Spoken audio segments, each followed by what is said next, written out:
You just realized your business needed to hire someone yesterday.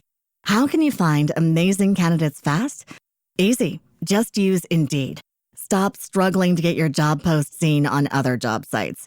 With Indeed sponsored jobs, your post jumps to the top of the page for your relevant candidates, so you can reach the people you want faster. According to Indeed data, sponsored jobs posted directly on Indeed have 45% more applications than non-sponsored jobs. Don't wait any longer. Speed up your hiring right now with Indeed. And listeners of this show will get a $75 sponsored job credit to get your jobs more visibility at Indeed.com/PODKATZ13. Just go to Indeed.com/PODKATZ13 right now and support our show by saying you heard about Indeed on this podcast. Terms and conditions apply. Hiring? Indeed is all you need.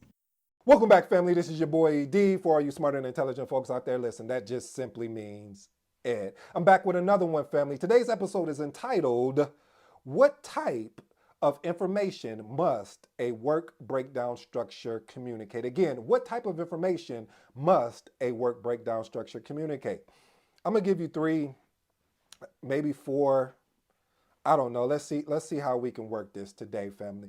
First of all, a well-developed WBS should communicate the deliverables. Yep, the deliverables. You should be able to clearly identify the deliverables that are on the actual product. This includes the final products, services, or results from the project that is intending to produce. Point number 2, or I should say the next concept that you should have. Work packages. Okay, so the WBS is broken down into the deliverables into the smallest work packages, and the reason why this happens is because the smaller the work package, the easier it is for the team to manage. So it makes the work package more manageable. It's easier to be able to assign different tasks and timelines and ensure that the resource understands the required work that needs to actually happen. Now, you should also look out for the project phase. The WBS should be outlining, or I should say identifying the different phases or stages of the actual project. This helps the team to stay organized more in a logical group type fashion, meaning it makes it easier for them to track how they're progressing on, or I should say within the actual project. Now, cost estimate. As I mentioned in other videos, it depends on what type of PMO that you are under.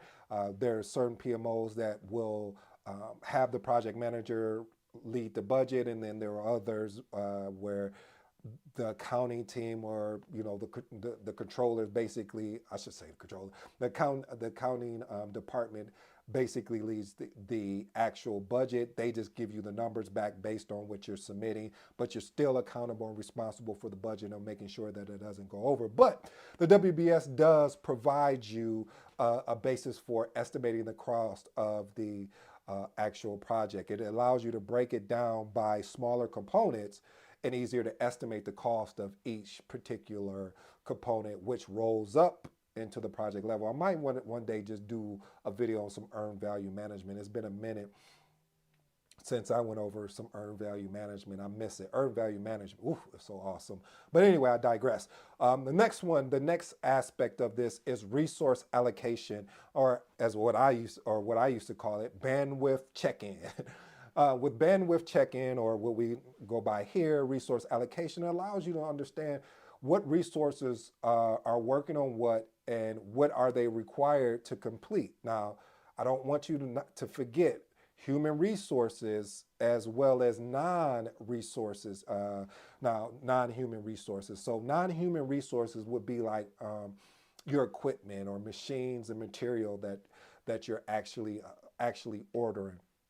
So those are really some of the components of a WBS, how it communicates out. But I am going to say this, and I said this on another WBS video that I did, and I'm going to bring it back to this one because I truly believe that this, what I talked about in a previous video really speaks volumes to this video what we're shooting here about what is actually communicated out of a WBS.